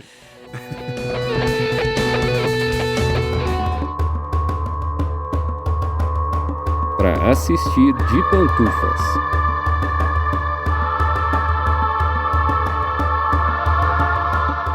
Deixa eu amarrar aqui, então, te fazendo uma pergunta bem difícil. Nós falamos de 20 anos de cinema aqui, basicamente. Focamos mais em 2010, mas a gente abordou 20 anos de cinema. Já tem 20 anos que nós estamos nesse milênio, meu Deus.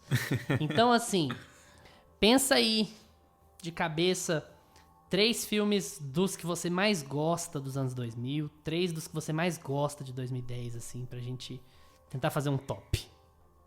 Ai, cara, que sacanagem. Preocupa não que o editor corta, pode pensar. Enquanto isso, o Gusto vai listando os dele também. Ó, anos 2000, eu vou falar um que não é tão óbvio assim, que eu fico com o Corpo Fechado, do Shyamalan. Eu gosto muito de Corpo Fechado, mesmo, assim, acho um baita filme. Mesmo Sinais é muito bom, assim. Não é, né, filme incrível, mas eu gosto muito. Um outro muito bom dos anos 2000 é o Viagem Maldita, de 2006. Que eu acho que a gente tem uma impressão dele ser bem pior, talvez pelo fato de ser remake, enfim. Mas você revendo ele agora, né, ele é um filme muito... Ele sustenta muito, assim. E só pra daí fechar mais um, acho que... o Chamado é dos anos 2000, né? Acho que é 2002. Uhum. Sim. Eu vou no Chamado da Naomi Watts, não por qualidade, porque eu acho que o Ringo japonês é melhor, mas porque foi um dos primeiros filmes de horror que eu assisti que me deixou cagado de medo, assim. Fiquei, assim, perturbado com aquele filme, porque eu era muito novo. E aquela coisa, tipo, sempre tem um primo, uma prima pra te ferrar e fazer você ficar sem dormir 2 semanas, né? Então, Chamado pra mim é essa história, assim. Tem a mesma sensação com esse filme. É assim, o filme nem é tão bom, assim, falar que espetáculo de filme e tal, mas ele foi bem perturbador por conta dessa conexão da idade e tal. Sim, sim. Então, eu vou colar o Chamado do Thiago, porque desde cedo, tipo assim, desde os meus 7 anos aí, eu, tipo, lavava a louça, limpava, tipo, dava uma varridinha na casa e tal, ajudava minha mãe nas tarefas domésticas, e eu tinha que ficar longe da TV nesses momentos. Porque eu sempre fui muito ligado em TV e a TV sempre ficava no meu quarto. Nesses momentos, depois que eu assisti o Chamado, eu tinha que deixar a TV ligada, alta, porque se eu desligasse a TV ia começar a chiar. Gente, isso aí foi por uns 3, 4 anos, eu juro por Deus. Eu não conseguia ficar com a TV desligada, porque eu achava que ela ia ligar e a Samara ia sair de dentro. Então, assim, me pegou, né, eu acho. Então foi o Chamado por isso, porque eu não consegui. A conta de energia veio alta por minha causa. Bons tempos em que a conta de energia vinha alta só porque a TV ficava ligada. Só pela TV, né? Ai, militante. O Pânico na Floresta foi um dos filmes que mais me assustaram, eu não dormia também, eu achava que aqueles caras iam sair da árvore, de trás da árvore ia me matar. E eu acho que Atividade Paranormal é de 2010 ou é pra trás? Agora eu tô perdido nisso. Nisso. Que é 2008, não é? 2007? Então, Atividade Paranormal. Os dois têm a ver com TV, né? Que estranho. É um grande tema da sua infância. Credo. Atividade Paranormal também tem esses rolês. Eu vou ser repetitivo, eu vou colar no Chamado também. Porque por conta de toda essa conexão, eu tenho uma conexão muito forte com o filme, porque talvez seja o primeiro filme de terror que eu tenha visto, sabe? Nossa, um filme de terror e tudo, e aí... Sim. Eu gosto muito também do Amigo Oculto, do Robert De Niro com a Dakota Fanning. Eu não sei porquê, eu gosto muito desse filme. Acho que também porque eu assisti muito novo. E aí eu fiquei muito tenso com o que estava acontecendo no filme, porque, enfim, eu custei a dormir depois. Eu senti muito esse filme nas minhas costas, assim, porque fiquei apavorado com aquela situação, com aquele negócio, assim. E tem um que não é um grande filme, não acho que é um grande filme, um filme espetacular, assim, mas ele também me deixou incomodado e perturbado, que é A Órfã. A Órfã é de 2009 e eu fiquei muito chocado com o plot twist e aí eu Fiquei, cara, mas que filme esquisito. Fiquei imaginando aquilo acontecendo na minha família, sabe? Vou aqui adotar essa linda menina meiga de 46 anos, sabe? Com PhD em geografia. E aí tem um filme dos Wayans que é assim, né? O Pequenino. Que eles, é uma bosta. É horroroso. Geralmente né? Geralmente as coisas deles são. Porque... São ruins, né? Mas enfim, é isso aí. E 2010? 2010? Vamos lá, 2010 é mais fácil. Será? Eu vou de... pra mim eu vou de Invocação do Mal, Hereditário e A Bruxa. Pronto. Sim, realmente é mais fácil. Né? Talvez eu trocaria A Bruxa pelo Farol. Só, assim, deixa eu pensar. Porque eu acho que aqueles, né, que era pra ser fácil, mas agora não é mais. Dificultou.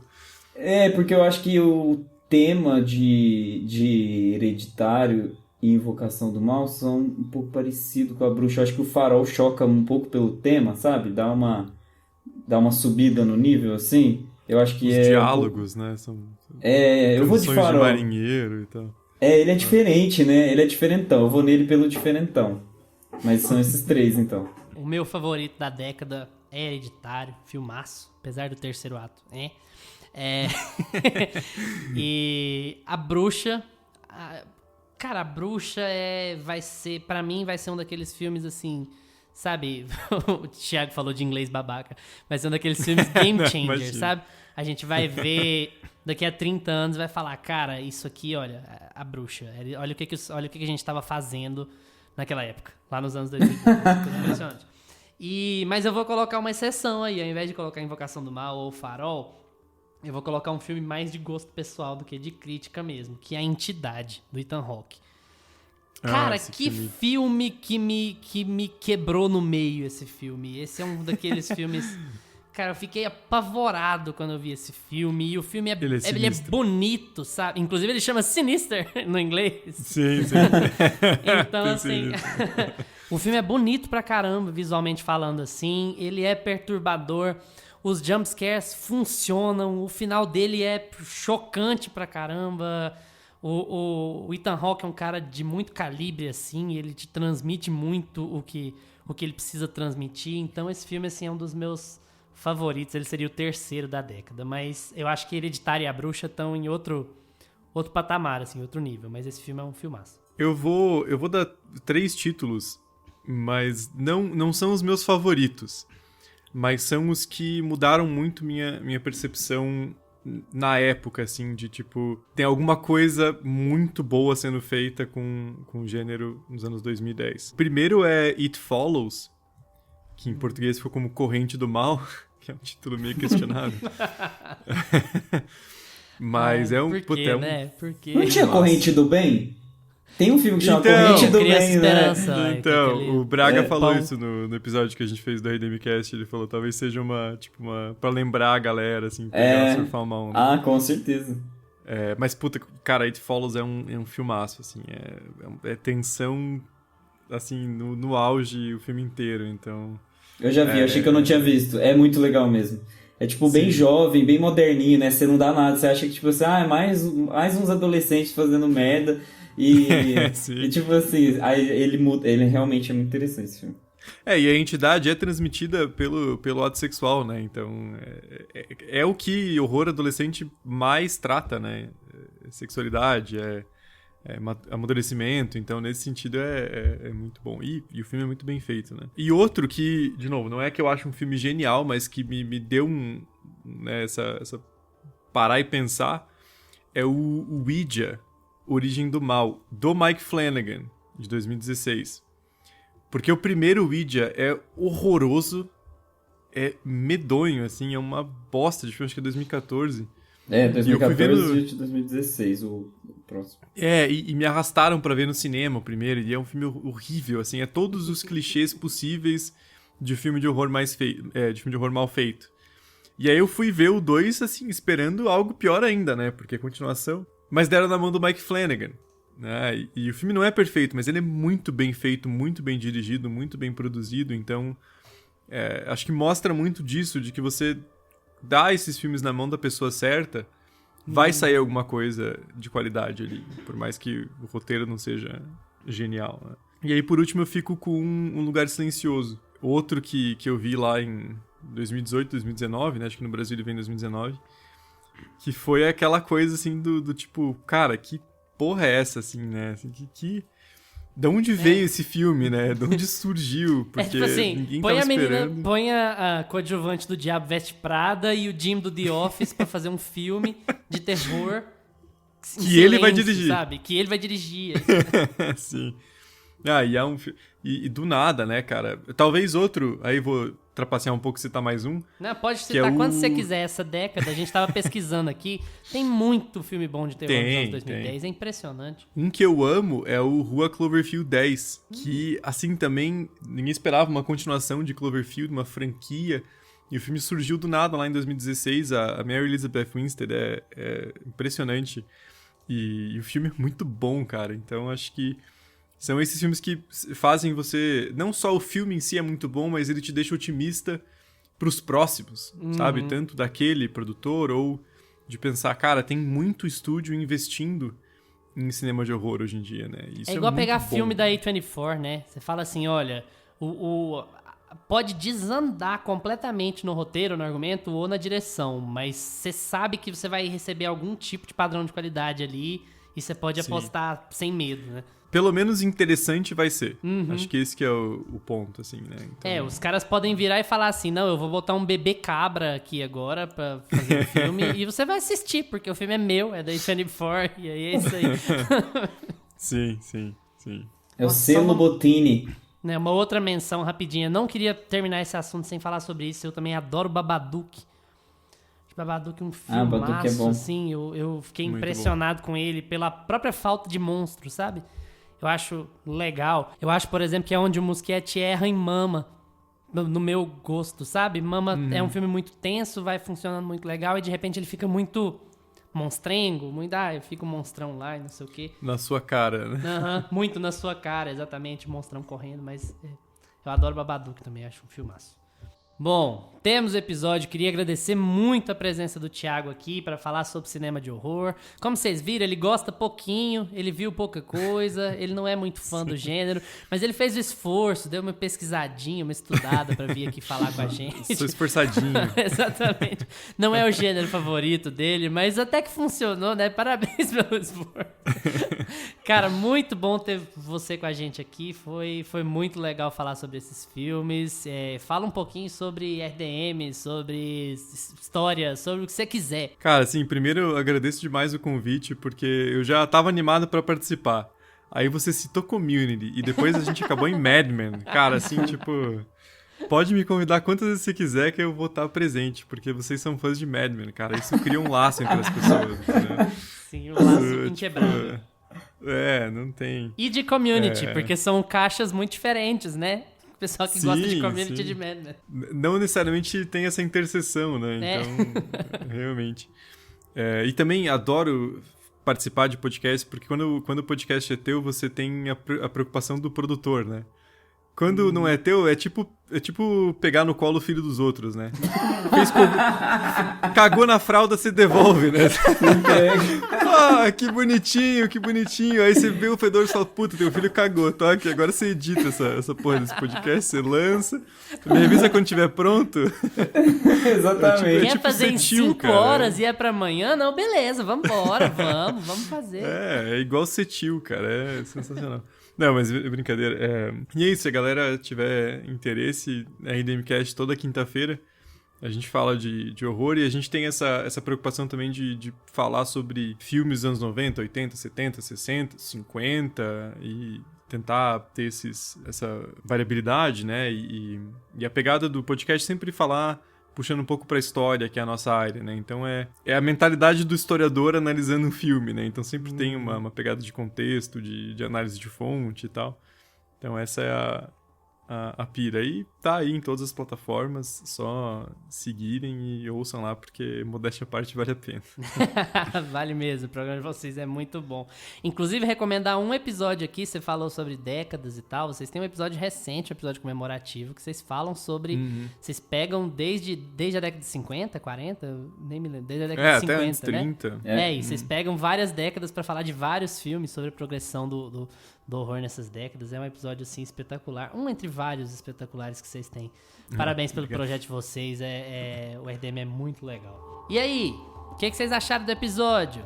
O que vocês acham sobre o cinema de horror no século XXI? Vocês assistiram muitos desses filmes? A gente falou sobre tanta coisa aqui hoje, eu sei. Algumas coisas nem eram horror, né?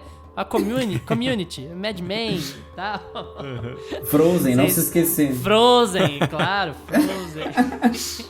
O que vocês acharam hoje? Fala com a gente no YouTube, no Instagram, no Twitter, @meiapantufa, porque a gente responde tudo que aparece por lá. Valeu pela atenção de vocês. Tchau, Gustavo. Falou, galera. Tchau, Thiago. Valeu. Tchau. Valeu, Luiz. Valeu, Gustavo. Lembrem-se de seguir a gente no seu agregador de podcasts preferido, Spotify, Apple for Podcasts, YouTube, Deezer, Amazon Music. Se assistir no YouTube, não se esquece de curtir o episódio, se inscrever no canal e ativar o sininho para receber as nossas notificações. Segunda-feira que vem a gente tá de volta. Tchau! Este podcast tem locuções de Lucas Meleiro e Carla Ribeiro e edição de Luiz Leão.